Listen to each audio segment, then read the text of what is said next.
Did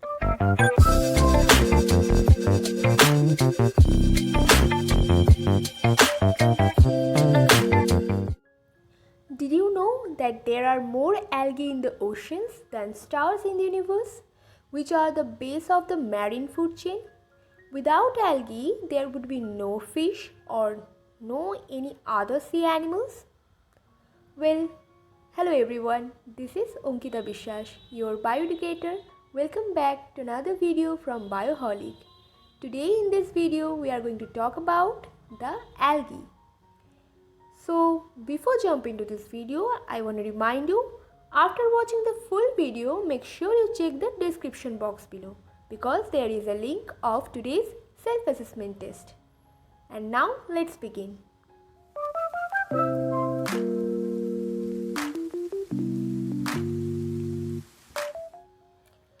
So the term algae was first coined by Carolus Linnaeus in 1754. And these are the chlorophyll-bearing, simple, thalloid, autotrophic and largely aquatic organisms. And this group of photosynthesizing aquatic organisms come in many shapes and sizes. And you will probably recognize them from kelp and seaweed. But there is a lot more to them than that. Okay, so they mainly found in stones, soils and wood, and some of them also occur in association with fungi like the lichen and animals like the sloth bear. Okay, now I just said that algae have various shapes and sizes, ranges from the microscopic unicellular forms like the Chlamydomonas to the colonial forms like the Volvox and to the filamentous forms like the Spirogyra. And a few of the marine forms such as kelps form the massive plant bodies. Okay, now I will tell you one thing, that if all Earth's algae died tomorrow, we would soon expire too. Surprised? Yes, half the oxygen you breathed in was made by algae. Okay, so don't underestimate it. This is very much important. Okay, now let's move on to their occurrence. So based on their occurrence, we can call the algae into different kinds of names. Like the plants growing on snow or ice are called as cryophytes. And different algal forms produce a specific color effect while growing as cryophyte, like the yellow-green by the Chlamydomonas. Next, the plants growing in hot water are called as thermophytes, like the Oscillatoria brevis. And some blue-green algae grows as endophytes inside other plants, like the Anabaena growing inside the leaf of Azolla. Okay. Next, the algae growing on the bodies of animals are described as epizoic, like the Cladophora crispata grows on the snail shell. Next, the algae growing inside the body of animals like the chlorella grow within the tissue of the hydra. Okay, and some algae like the chlorella or the nostoc growing in the symbiotic relationship with members of Asomycetes and Basidiomycetes constitute the lichen.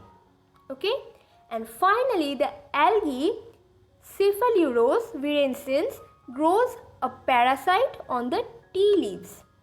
In addition, Rhodochytrium or Phyllosiphon are other parasitic algal forms. Fine. Now let's see their Thallus Organization. So the algae show a considerable variation in their organization of the thallus. So several members of algae are unicelled, and they may be motile like the Chlamydomonas or non-motile like the diatoms. And some forms have a thick wall and become sedentary for certain duration of their lifespan. And they are known as coccoid, and the example of coccoid is chlorella. Okay.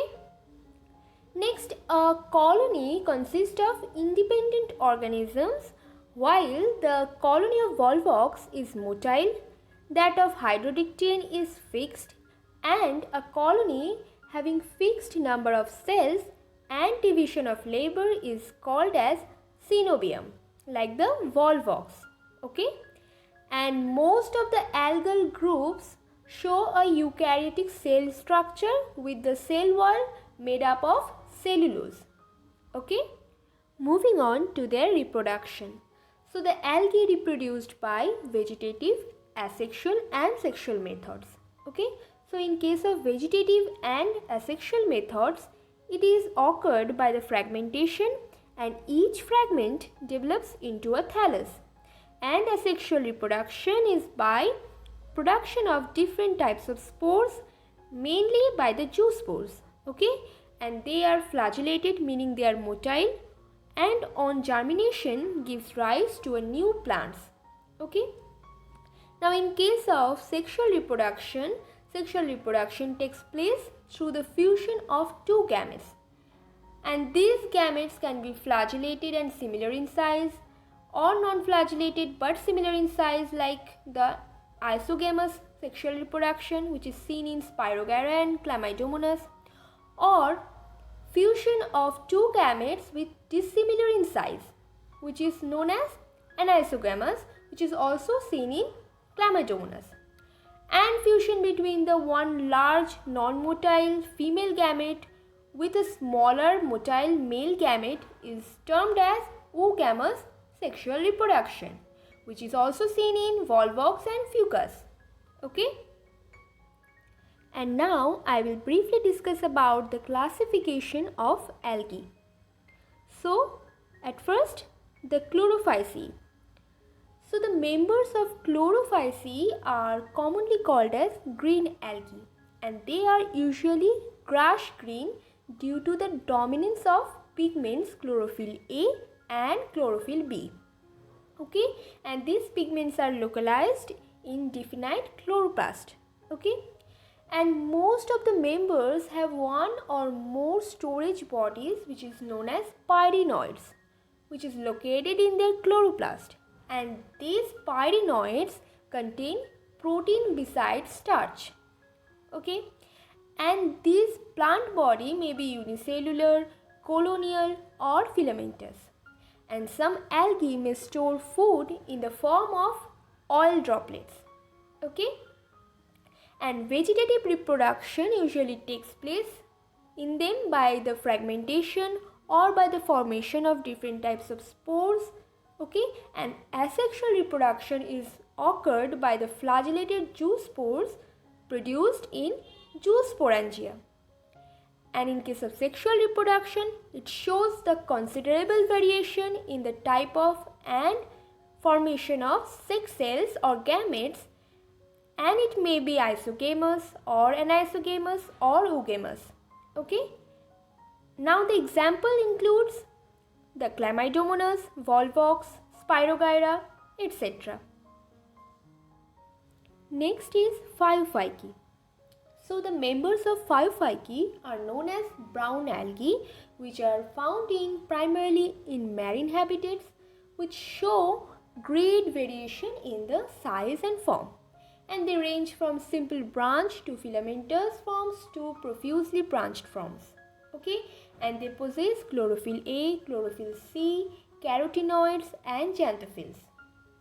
And their food is stored as complex carbohydrates, which may be in the form of laminarin or mannitol. Now their vegetative cells have a Cenozoic cell wall, and their protoplast contains plastids, vacuole and nucleus. Okay, and their vegetative reproduction takes place by fragmentation, asexual reproduction takes place by the zoospores, and their sexual reproduction may be isogamous, anisogamous or oogamous. Okay, and the examples are Ectocarpus, Laminaria and Sargassum. Okay, now the Rhodophyceae. So the rhodophyte are commonly called as the red algae because of the predominance of red pigment in their body, and they occur in both well-lighted regions close to the surface of the water or also at the great depths in the oceans. Now they are multicellular with complex body organization, and their food is stored as Floridian starch, which is very much similar to the amylopectin and glycogen in structure. Okay. Now the red algae usually reproduce by vegetatively, by fragmentation, and they reproduce asexually by non-motile spores and sexually by the non-motile gametes. Okay. Now their sexual reproduction is oogamous and accompanied by the complex post-fertilization developments. Okay. And now examples are Polysiphonia, Porphyra gracilaria, etc. And finally, the economic importance of algae. So the first point is photosynthesis. So at least half of the total carbon dioxide fixation on the earth is carried by the algae through the photosynthesis. And being photosynthetic, they increase the level of dissolved oxygen in their immediate environment, and it is very much essential for the respiration of the aquatic life. Okay. Second point is primary producers. So the algae are primary producers of energy rich compounds of the food, and these form the basis of the food cycles of all aquatic animals. Okay. Third point is food supplements. So many species of Porphyra or the red algae or brown algae are among the 70 species of marine algae used as food. Okay. Now the hydrocolloids. So hydrocolloids are the waters holding substances. So certain marine brown and red algae produce large amount of hydrocolloids which are used commercially. Okay. Examples of hydrocolloids is algin and carrageen. And finally iodine. So fucus and laminaria are rich sources of iodine. Okay. So now if you have any questions or doubts related to today's lecture, then ask me in the comment section below. And if you want to do your self-assessment test, then go and visit the link in the description box below. And if you find this video helpful, then give it a big thumbs up and share it with others. And if you are new here, then hi, myself Ankita Biswas, your bioeducator. Please subscribe to our channel and hit the bell icon to get further notifications of our upcoming videos. So that's all for today. Thanks for watching, and till then take care and keep watching Bioholic.